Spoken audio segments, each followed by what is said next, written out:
using when choosing the hero, so that, for example, TODAK picking this hero, they can flex. Because I know the TODAK gameplay, they really like to flex the hero. Yeah. So yeah, they will max the echo coaches like, oh, I don't know what they Headache. I don't know what they Yeah, it's a confusion should be the I go-to will coming out power from light TODAK and as we crime. head into the draft. By the way, just to like to remind everyone that will choose the top seed during the first round of the knockout stages, the top seed team, for example, Echo as the top one from their groups, will be the one to decide which side they will play on for the first game. So Echo chose to be first pick. That is absolutely correct, and that means that they will be banning out Ling. Yeah. What's up with the Ling? What's up with the Ling? Rival is pretty good with the Ling, and the thing about TODAK is they always have Plan B, Plan C, Plan D in the game. Whereas like first D didn't happen, then the second D might go down. So with Rival on an assassin pick, they could either pressure or go for a split push, so a double split push kind of composition where usually when it comes to the team fight, Moon and Yum is definitely needed. Most of the time, Momo is there as well, especially if he's using something like a Joy that can go straight to the backline and burst someone out very, very fast. So the Ling ban is very, very much just respecting Rival. Okay. There will come a point in this draft, by the way, that I'd like to remind everyone who's watching Echo, they draft really quickly. Right? It's called a blitz draft, where you just pick up the hero whenever they think so. But so far, you see the 1-1 and the Kaja banned out. The Joy eventually will be open up, as well as the Fredrin. Any kind of anything you want to see as the first pick for Echo? As a Malaysian fan, I don't know, maybe like a Uranus or something. Uranus, okay. Oh, okay. Yeah, just don't pick anything great. Don't pick the Fredrin. Yeah, I have a feeling it's gonna be the Fredrin. Don't pick the Valentina. You know, just I don't know, a Uranus. Why not? Okay. Just okay. That's very likely maybe not 2 years ago, right, sure. perhaps. During MPL Season 6, perhaps that will be a first pick. But today, it's all about the Fredrin, the Joy, maybe the Valentina. If you're from TODAK, Repo and the Fel, what do you think is the best hero as the first 2 picks for TODAK? Time to drop the For me, beat of the if like Novaria is open, Novaria. Okay. maybe Novaria can they is pick, open. Yeah, because It is my mission. they to pick banish Lancelot. all darkness. Yeah, Echo for the Lancelot. So maybe from here, maybe for me, maybe they can pick Novaria and for example, Cho maybe. Yeah, respect for Yaoi. Yeah. Because they Denai. didn't want Yaoi to pick their hero. How about Valentina? Or you don't pick Novaria and Valentina? Here's the thing, Novaria can be used as a roamer. Unsure whether TODAK wants to go that route because I kind of feel like TODAK really likes very heavy front lines here. So the only thing that I don't want to see is early pick for Rival unless it's a very specific assassin they want to pick up. Because I kind of feel like against Blacklist, they pick very, very early like the Akai and everything like that and then eventually just get countered. Maybe the Fredrin, in fact. If he wants early pick, maybe Fredrin. Fredrin Fallen. Yeah, Fredrin. Fredrin Valen. Okay, that's our guess. Oh. It indeed will be Cho. Wow. As I call both of them. I call both. Okay. Gua pandai. What does that mean? It means I'm clever. Okay, you are clever. Okay, and as well as Repo, now Echo, they have been denied of the Cho. Does this mean that they will be shifting a little differently here? Maybe all the more reason they should pick up the Valentina. Valentina. So that Sanji now has the kick. Okay, and for additional damage, Yuzhong. Oh no! Harita. Wow, double combo petrify. That's it. Oh. So they will beat the CC. They will beat the CC. Okay, so that's a very quick response coming out from Echo. We do know that the Kadita is a strong hero, but okay, the crowd is rising up. I wonder why. Maybe because of the Yuzhong. No, because the Karita was dancing on screen. Oh, okay. Yeah. It looked pretty good, actually. It looked pretty good. Yeah, so we are inviting everyone to actually come here in Cambodia for Come to Phnom Penh. Phnom Penh, yeah. Like, if you're from the stage is so Philippines, nice. Yeah. Indonesia, Malaysia, just come to Phnom Penh. Yeah, book a flight because it's so interesting here. There's a few seats left, literally just a few. Exactly. How do you respond now if you're TODAK? Are you scared at all of the Kadita or the Yuzhong? For marksman, maybe a little bit scary because those both heroes can go into backline very Difficult. difficult, like straightforward to the backline. So it's a little bit hard for Chico to. I think Claude will be banned here. Yeah. Claude is good against this. Varia. Yeah. Okay. No room for Nova. No room for For Nova. Echo, Yeah. Yaoi's not gonna pick up the Kadita? Good, could be. but I haven't seen him play the Kadita in a I've while. seen it on ranked. Oh, Yeah. well. Just streamed Wow. it 2 days ago. So you're watching Yaoi stream, No, huh? I watch everyone stream. Really? I need to gather information. but- Apparently, Benny Cutie has the highest GPM. That's Yeah, he great. does. 819. Yeah. That's pretty high for a marksman for sure at 800 in this very important matchup we have. It's gonna be the Kufra ban. Do you like the Valentina here from TODAK? Do you think it's gonna be a good pick going up against what Hyujong as well as the Kadita? Very good for me because like he can take those both hero ultimate, so can for the first turtle they can like balance the early game damage. Okay. Yeah. There's the Claw that you guys have expected to be banned out, and it was indeed banned out by Echo. Of course, Chico guys is very comfortable with that kind of hero. And we saw that. But now TODAK gonna be focusing on some of the roam bans here. Are they assuming that this Kadita will be played by Sanji? I think he did pick it up, right? Yeah, we're on the. All right. Yeah, we did stream with a Kadita roam, but 7 times out of 10, it's likely Sanji. Okay. Honestly, I kind of feel like with the roam bans as well, they're kind of forcing this Kadita to be in the mid. Yep. The glue has been picked up, and apparently over to Moon. Moon holds the record for the most damage dealt in a game Wow. against Team Occupy. 176,000 damage, so that's pretty good. That's pretty good. Is TODAK actually thinking about the carry? I've been Well, waiting for too long. okay. Well, they picked up the. I think the way they pick up the carry is because they banned the Harriet. Yes. And in comes the Blitz draft. They just gonna pick it up. No time to react. It's the Franco and the Beatrix. TODAK, you are lacking XP lane perhaps or a jungler. What do you think is the last pick? For me, maybe jungler because the veteran can flex to EXP because Okay. if they meet the Franco, it's really hard for jungler. Oh, okay. So, what kind of heroes do you think will be there? Maybe for the assassin can be split. For example, like What's your command? Yeah. ooh, Fanny. Yeah, perfect. And yeah, Pandai Ripo. thank you. Okay, so we have a few seconds here. Ripo, I want to pick your brain. I want to ask you, what do you think is the general win condition here for both teams? Who do you think is more favored?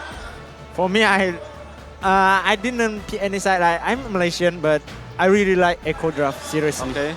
the draft is really like pick off and then team fight. Pick off, team fight. Oh. Yeah. Oh, so You just like to play in that kind of yeah, competition. I Alright. really like that gameplay. So Okay. TODAK need to be careful. Okay, how about you, gentlemen and lady? Yeah? I'm sorry it's making it a bit more Nah, it's okay. like complicated for you. Yeah, it's okay. I'll get used to it. We have a full 5 game series to deal with, but yeah. She's sorry for being a lady, and for Yeah. me, looking at this game, I'm looking at Toda. If they want to win, I agree with Ripo. They gotta play macro. Gonna play macro. That will be the win condition for TODAK, while Echo very comfortable with this. Now Eterna, please take us to the Land of Dawn. Ladies and gentlemen, let's invite you through the portal as the swordfishes and the orcas are going to collide for game number 1 in this best of 5 series. The crowd reacted. Yeah, we missed the hook on a non-moving buff. But you know, it's okay. It's okay. It's all right because, again, in this kind of game, it's all about how you finish, not about how you start. Speaking about how you start, so far, Yums and Moon, they're moving together. Moon there, see, doesn't know that Yaoi is there just yet. Pulls the buff. Finally gets it. Doesn't really matter that much. Oh, Right? they're gonna sandwich the playmaker. Backing up Yums. Very low, Yaoi. Where you going? He survives. Yeah, you just mentioned it, right? It's Yeah. not how you start, it's how you finish. And he does land that hook, and it does buy Echo a little bit of time here in the early stage of the game. But one of my questions is this a signature Yaoi at the Franco? Honestly, I kind of feel like Yaoi is one of those players that you could just do with anything, right? I wouldn't say it's signature, but he's very good at it. When you say signature, you're still looking at the Cho, maybe even the Kufra. But oh wait, Sanji's gonna be okay. There's the knock-up, concussive blast trigger. A few basic attacks could have done it. Sanji lives. Yeah, he still gets out for the moment here. And you can see the rotations happening, like the difference in rotations happening from both of these teams. Feels like TODAK gonna spend a little bit more time and looking to invade, actually. Carl TZ and Rival going at it. Yep, I think he got the call from Moon. They're looking for the play here, the invade. Oh, instead gonna move over to the gold buff. Right now, also looking at the bottom side because I'm very curious how Chiku guys is playing this lane because as a carry with the Purify, you kind of can't take those very aggressive trades because if you have a very, very bad positioning, you don't have a lot of options to run away. So for now, BenQ is actually forcing Chiku guys to be in his turret. As I say that, Chiku guys is moving forward. Here's the pull coming in from Echo. 2v3. Sanji refuses to leave. Still not hitting level 4. There's the Black Dragon form coming in, drawing a line between the members of TODAK and Echo. Karlteezy scores a turtle. Yeah, in this early game, you would expect that TODAK might be a little bit more aggressive, but it doesn't seem like Rival want to go for the objective play. Oh. I mean, looking at his emblem itself, right, he wants to go for these plays on those side lanes, give perhaps Chiku a little bit of a fighting chance, realizing because he's on the carry, he is in a losing lane against the Beatrix. Yeah, I kind of feel like Rival, I think he goes in just a little bit just to see how much he's dealing damage in this game. And I kind of feel like, okay, I don't feel like I'm enough just yet, so he's going to wait just a little bit more. I saw a little bit of attack speed, a little bit of damage there on his starting build. Not sure what his first build is going to be, but for now, I kind of feel like TODAK, they do want to go a little bit aggressive. They want to make sure that they win the side lanes, but it does look like it's not going to be enough. And for now, 2 fingers. That means it's going to be quick, not the quickest, but still relatively quick. It's a relatively easy to fix situation here, as you can see. Sanford waiting very, very patiently for one of our marshals to fix up the situation. Something to note as well, TODAK wants to engage, right? We talked about how the early aggression is not misplaced, but you gotta watch out for the fact that Echo is the proprietor of the Echo Express. If anyone goes fast, it's Echo. And if I'm not mistaken, they hold the current record for fastest game in MSC so far. Some teams come close. I think 11:05 or 11:03, Evo versus Fimp. Oh, it was Fimp got mad. Yeah. So we've beaten the record. All right, so, well, Fimp's not here anymore, so Echo then. Yeah, See? true. So they are currently the whole record holders. So yeah, I think TODAK has to temper their expectations, and they have to step on the clutch every now and then, especially since Echo's looking to snowball with that early turtle.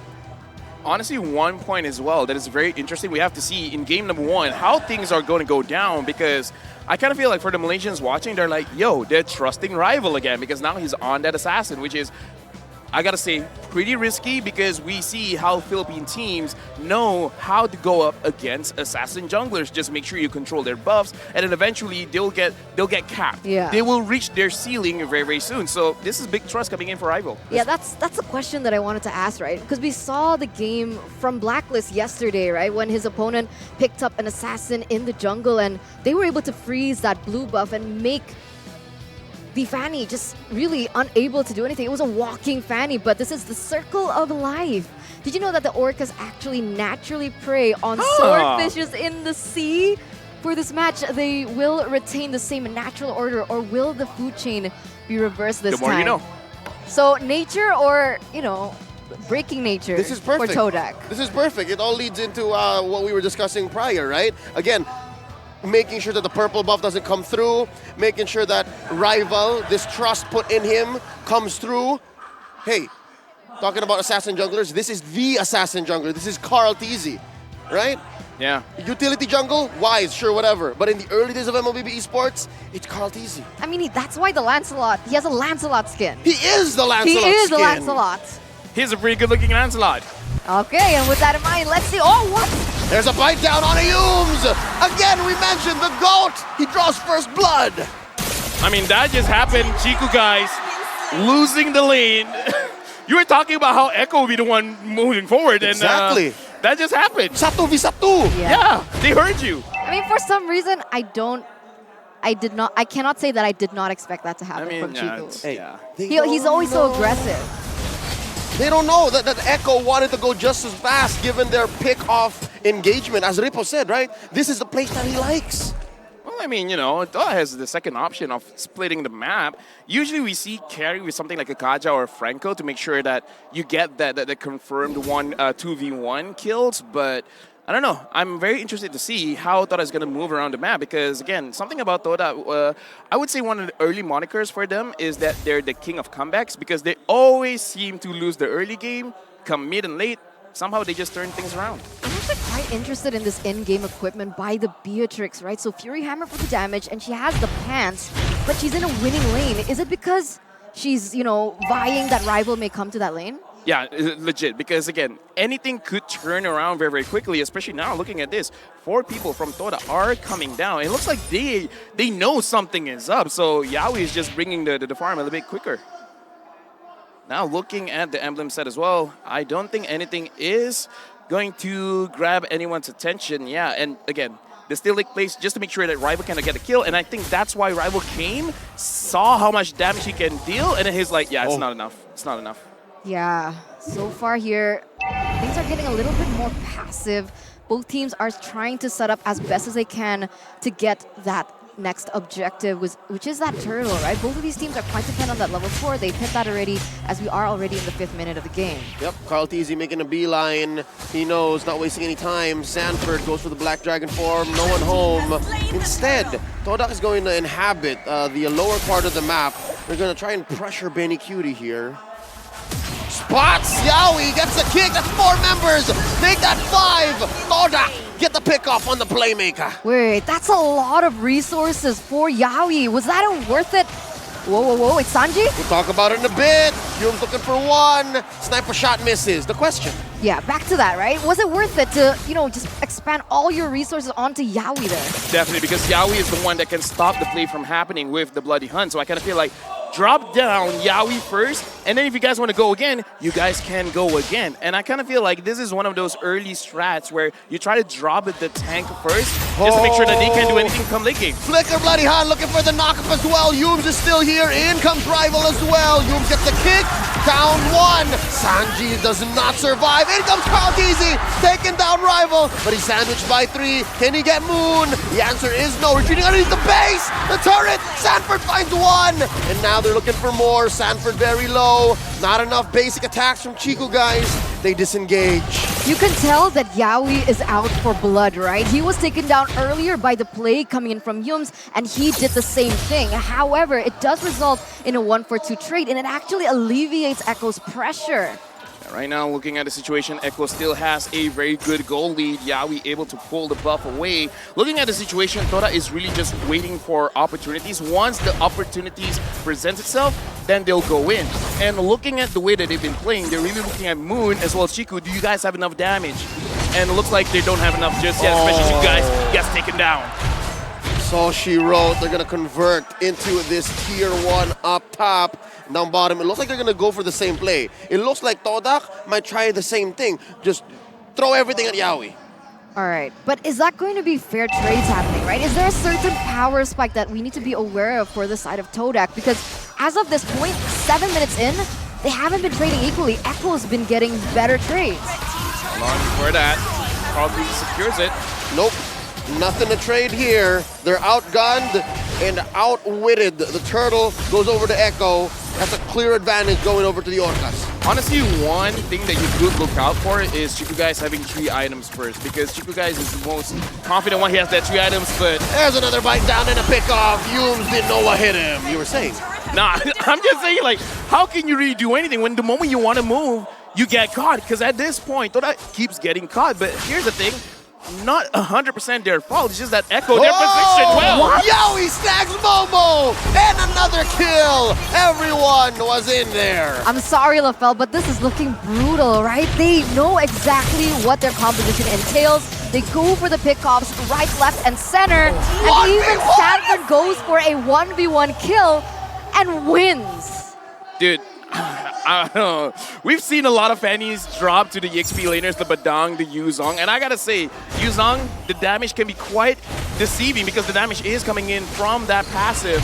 And for now, look at this, the way they're controlling the buff. If Rival couldn't get a lot done in the early stage of the game, now it's gonna be more difficult for him. Oh, there you go, Sanford. You mentioned this. They're choking out the purple away from Rival. Sanford popping the Black Dragon form preemptively. An easy take in mid for Echo. 7,000 gold lead already, but like we mentioned before, right, the beautiful thing about a Fanny, it's not just its advantage in terms of that damage, that prowess, but also the fact that you can utilize it in a macro way, in an objective way. And so Rival, you can see he is trying to look for something on the board, which is basically the only thing you do, the turret push. Yeah, right now looking at the itemization as well, Sanford just with that Hunter Strike. Oh, that could have been very costly, Rival. Anyways, looking at itemization from Chico Guys, he has 2. Looks like he's on the way to finish his Wind of Nature. Once the Wind of Nature is done, I kind of feel like they're a little bit more open to getting into those fights. But again, even if Chico Guys is open for the fight, you gotta be careful of Sanji, man. Sanji could one-shot him as well. Oh, there's a hook coming in. Yums, close call. Echo did not say go. Lord very low, 1/10 of its health left. Yorka score 1. Like, even if Rival wasn't that low, he's level 9. He was level 9. He just went to level 10, but he was level 9 against Carl TZ, who is level 11. So is that really something that you can even contest at this point? Here's the thing, even if they're 15 to 15, going up against a Lancelot, it's not going to be easy. Not even it's the Lancelot. Yeah, because even just Lancelot, right? The Lancelot is just so good. Okay, never mind. Conceal play! Conceal play! Rival just walked into that, and it's not even his fault. Go ahead, Lafel. Nah, you know what? I'm done. Echo Express. Echo Express, man. They didn't move the game so fast. Look, I'm just looking at the play, and I'm like, okay, the moment I say something, Yaoi's going to catch someone. Or there you go. It could be Sanji. It could be Yaoi. Bombs away. Scores 1. A close call, but here comes Sanford. He wants to finish the job. Mid lane in jeopardy. They finally get it. Lord smashes that inhibitor. It's looking brutal. Okay, finally that hook does not land onto TODAK, but it does give TODAK maybe a little bit of breathing room. And at this point, right, Chico Guys 2-0, level 11, just hit that power point. But does he have the items even to dish out the damage that he was meant to? I don't know, man. 10,000 gold lead. If it were me, I'll be having asthma attack. And now, Rival, no energy. They're sandwiching him. Sanji gets a beat on him. Yaoi misses the hook. No energy. Spotted by Carl TZ. Down by Sanji. Oh, he was cornered even before he knew it. 11,000 gold lead. Not looking too good because for them, now they got to make sure that they can survive and engage coming in from Echo for someone to eventually split push. But with Sanford and Sanji, the way that they've been playing, I don't think they can survive. Here comes Sanford coming in from the west. Breaking that holy shield, knocking up Momo, knocking up Yums, and there's the Phantom Execution. They're not letting TODAK breathe. Underneath the ocean, they take Sanford, the punish from TODAK. Yeah, a 1-4-2 trade, so they are able to defend it. They don't lose that tower in the top side, but in exchange, they have to lose Yums and Momo. It could be worse. It could be Chico Guys. But now, because the waves are hitting like this, Chico Guys does have some time and the resources to be able to maybe try and catch up. Okay, let's look at the instant replay, see what really happened here. And here's the thing, this is always how Echo starts a fight. Yaoi, you try someone, you didn't get it. Sanji, no? All right, well, Sanford is going to come in and make sure something happens. And in this situation, Chico Guys was able to dodge a lot of the damage, a lot of the attack. Chico Guys still has that Purify, so it's going to be good going up against the next team fight at the Lord if they want to go for it. But the thing is, someone has to be the one to take away the Franco ult. Someone has to be the black sheep. Someone's just got to be like, yo, Yaoi, look at me. Hug me, bro. The scapegoat. Someone has to be the scapegoat. Sacrificial lamb. Here we go. A hook thrown out by Yaoi. Lord here, not even a thought to contest. Another one for Echo. Wow, they're just dominating left, right, and center. Here, finally, Chico Guys picks up that jump. Momo didn't know Yaoi was there. He gets knocked up and taken down just as quickly. And now Rival struggling to keep his purple. GTP coming in. Black Dragon form from Sanford. Another hook comes in from Yaoi. And they're going in underneath the turret. Chico Guys falls. They do get one on Sanford. Again, the second death for this young XP laner. And now Lord Martin and Rival struggling to control and take down the minions. Yums is gonna fall as well. Oh Lord, it's just 2 left. Now just 1. Moon goes down. Echo takes game 1. The Orcas showing their teeth as they lead the series against TODAK here in the first game. That was brutal. How many minutes was that? I didn't look at the All timer. right. All right, let's not talk about it 1-0. I gotta say, this is not a good way to start for TODAK fans. I mean, you know, the question is, right, is TODAK a type of team who needs to feed off momentum, or can they come back from a 1-0 deficit? They Because can, yeah. it's just 1-0, right? Reset. It's not just 1-0. All right. Did you see how that 1-0 was? Yeah. But, what's going on here? I believe this is in reference to the 4-0 championship sweep across MPL MY and MPL PH. That's what they were referencing there, the Spider-Man meme. Oh. Spider-Man. Oh, I don't know, man. if we're talking about Spider-Man, I gotta say, Mr. Leo, not feeling good. Yeah, game number 1, it was interesting, right? I mean, there were You're moments. interesting. Thank you. You are too. There were moments in that game where we saw that TODAK was trying to go for things, right? But even in the beginning, I questioned. They're going for trades. It doesn't feel like they're equal. And at the end, I feel like Echo just snowballed up at that point. Wow, what a game by the Orcas here. I don't want to say anything. Wolf, you got something to say? Well, that Oh, he's was on screen. Sorry, I didn't notice you there. Well, I'm like Spider-Man. Hi. He's always been there. It's always been there. Like Miles Morales. Like That's Miles the one that Morales. can Don't go spoil. invisible. That is. No, you see in the first movie, you know he can go invisible. He's a Natalia. I specifically Natalia. said no spoilers. How could you not know that? Well, unfortunately, she doesn't know. But what we do know is that game number 1 went in favor of Echo very quickly in a very dominant fashion. It was quite one-sided for sure. But why don't we look at the key players in this particular game? We have our own picks for sure. But the MVP has been chosen, and it will be Carl Tizzy on the Lancelot.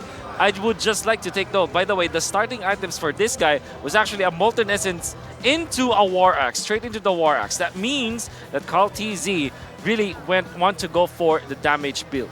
I mean, looking at the way that he's been playing, man, here's the thing. If you want to go for a damage build, you just got to make sure that you don't die. And 5-0 and 6, he made it happen. And here's the thing. The difference between, I would say, Echo as well as Toda in that kind of situation, when Echo wants to do something, they get something out of it. Toda, not so much. Heat map coming up from Carl TZ, very active in the map at around 5 minutes to 10, really conquering the side of the jungle that should be belonging to the side of TODAK. That means that he was able to invade and also go in between the tier 2 and the tier 1 turret in the mid lane. That is how dominant he was. Nafel, how important was having this kind of damage build kind of Lancelot not dying as well as still outputting the kills? Because there's one thing about, like, you know, not dying as the assassin, but also not getting the kills. Here's the thing, you know what? If you are hit by, say, 2,000, 2,700 gold, you can go for that damage build, because at this point, the thing about the Lancelot is you can heavily punish your opponents by making sure before they have an opportunity to outplay you, you kill them first. So if they die before they can do anything about it, that's actually an amazing build. Oh, Eterna, you look like you're shocked from what you just Sorry, saw. I was like 942 GPM. Yeah, so That's a gold laner stat. that's a goal. Sorry, I think that the highest GPM was Benny Cutie with 800, and surely Carl TZ's performance kind of tops at 942, and it's all because of the fact that they were landing their spells. Or at least from what I can see from this game, it was just them outplaying the side of TODAK. Did you feel that way too? But Outplay during went the game? home. That- Eterna, behave. Sorry. Hey, you know what? Here's the thing. Yaoi, the way that he was playing the Franco, I could have sworn there's a Novaria in play. Okay. The hooks had additional inches. Yeah. You know, one of the main things on top of that, right? On is top of what what? what you just said. On top of Yaoi having No. extra inches? I don't know.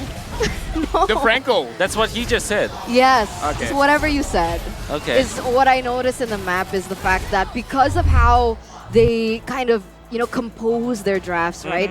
You saw that a lot of the times Rival was too busy trying to help out in those side lanes to be able to go in for even a steal onto Carl TZ's jungle or even contest on these buffs. And so Carl TZ had a really free roam and movement space to do what he can. And you can see that through his GPM. We can see that through the composition as well, coming up from Echo. You're gonna notice very standard pickups. This is Yuzhong, one of the most played for Sanford. Sanji plays the Karita so many times. Yaoi's Franco is already a signature, and also Benecute is Beatrix. So Echo just really played in their own playing field. For TODAK, this, all due fairness, this doesn't look like a TODAK draft to me because it really looks pretty normal.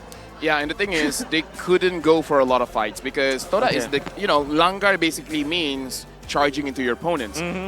It doesn't look like a lot of them had a lot of opportunities to really charge for their opponents. I don't see Rival forcing kills. I don't see Yums and Moon forcing kills. I mean, like, in terms of being disciplined, they were disciplined. But is it too much discipline that they were, I almost want to say, scared to try something? Yeah, I was about to ask, does it seem like as if they were scared, right? Because, I mean, Yums did try to go in for the Way of Dragons. He did hit, but maybe the follow-up or just like the counter engage coming in from Echo. An alternative maybe was TODAK came in expecting to be reactive. I think they invested a little too much in the potential for a split push with the Fanny and with the carry. And maybe that's where the whole thought process ended, and that allowed for Echo to just snowball to the victory. And again, I agree. I think we're at the point wherein Yaoi's Franco has become a signature. Yeah, he was very good at it. We saw that in the game. Saw how well he landed all those hooks. And not only that, the fact that he is actually positioning himself in correct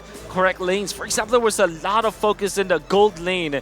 But whenever they find that there's a rather big opening in the other side of the map, it's going to be greater. One thing that I noticed, though, you're going to see the kill participation of the entirety of